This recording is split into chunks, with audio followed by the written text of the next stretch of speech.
সূরা কাউসার পড়ে লবণে ফু দিলে কি হয়? আপনি জানলে অবাক হবেন। সূরাতুল কাউসার পবিত্র কোরআনের 108 নং সূরা। এই সূরাটি মক্কায় অবতীর্ণ হয়েছে। এই সূরার মধ্যে একটি রুকু রয়েছে, 3টি আয়াত রয়েছে। এই সূরাটি এমনই বরকতপূর্ণ একটি সূরা যে সূরাটি নবী সাল্লাল্লাহু আলাইহি সাল্লামের মর্যাদাকে বৃদ্ধি করার উদ্দেশ্যে, রসুলকে সান্ত্বনা প্রদান করার উদ্দেশ্যে, রসুলের পেরেশানিকে দূর করে দেওয়ার উদ্দেশ্যে আল্লাহ তাআলা অবতীর্ণ করেছেন।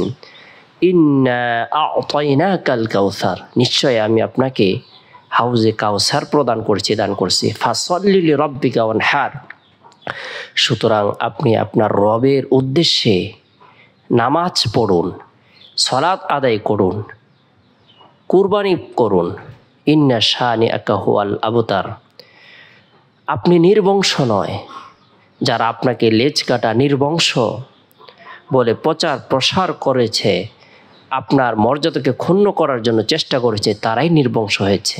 আল্লাহ তাআলা নবী সাল্লাল্লাহু আলাইহি সাল্লামের মর্যাদাকে বৃদ্ধি করে দিয়েছেন পবিত্র এই সূরাটি অবতীর্ণ করে।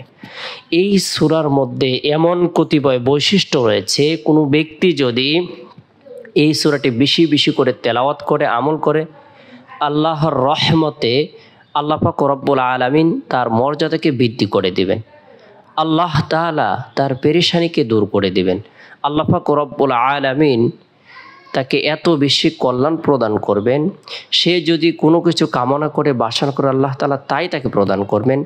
বিশেষ করে আমরা যারা বিভিন্ন ধরনের সমস্যায় রয়েছি, বিশেষ করে শারীরিক বিভিন্ন ধরনের অসুস্থতায় রয়েছি, গ্যাস্ট্রিক, আলসার, বিভিন্ন ধরনের শরীরের ব্যথা জনিত বিভিন্ন রোগে আক্রান্ত, সেই ক্ষেত্রে আল্লাহ তাআলার কালামকে তেলাওয়াত করে লবণের মধ্যে ফু দিয়ে গরম পানি দ্বারা যদি আমরা এই পানিটি পান করি, আল্লাহর অনুগ্রহে গলার ব্যথা ভালো হয়ে যাবে, ঠান্ডাজনিত রোগগুলো দূর হয়ে যাবে। তাই আমরা গুরুত্ব সহকারে পবিত্র কোরআনের বরকতপূর্ণ এই সূরাটি তেলাওয়াত করে লবণে ফু দিব। এই লবণটি আমরা গরম পানির মধ্যে মিশ্রণ করে গরম পানি পান করব।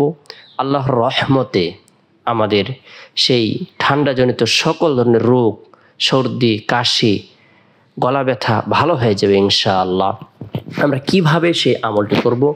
প্রথমে আমরা পাক পবিত্রতা অর্জন করে নেব। ভালো করে উজু করে গুরুত্ব সহকারে আমরা ইস্তিগফারের আমল করব। আস্তাগফিরুল্লাহ রাব্বি মিন কুল্লি যামবি ওয়া আতুবু ইলাইহি, আস্তাগফিরুল্লাহ রাব্বি মিন কুল্লি যামবি ওয়া আতুবু ইলাইহি। এরপরে 3 বার নবী সাল্লাল্লাহু আলাইহি সাল্লামের প্রতি মহব্বত রেখে, ভালোবাসা রেখে দুরুদের আমল করব। উত্তম দুরুদ হলো দুরুদে ইব্রাহিম, যে দুরুদটি আমরা নামাজের মধ্যে পড়ে থাকি। উত্তম দুরুদ হলো দুরুদে ইব্রাহিম, যে দুরুদটি আমরা নামাজের মধ্যে পড়ে থাকি, সেটি হলো উত্তম দুরুদ শরীফ। তাই গুরুত্ব সহকারে আমরা দুরুদের আমল করব। এরপরে বিসমিল্লাহ সহ সূরাতুল কাউসার তেলাওয়াত করব 3 বার। বিসমিল্লাহির রহমানির রহিম, ইন্না আ'তাইনাকাল কাউসার ফাসল্লি লিরাব্বিকা ওয়ানহার, ইন্না শানিআকা হুয়াল আবতার। এভাবে একবার তেলাওয়াত করব, একটি ফু দেব। আবার বিসমিল্লাহির রহমানির রহিম, ইন্না আ'তাইনাকাল কাউসার ফাসল্লি লিরাব্বিকা ওয়ানহার, ইন্না শানিআকা হুয়াল আবতার। ইন্না আ'তাইনাকাল কাউসার ফাসল্লি লিরাব্বিকা ওয়ানহার, ইন্না শানিআকা হুয়াল আবতার। এরপরে আমরা এই লবণটি গরম পানির মধ্যে মিশ্রণ করে পান করব।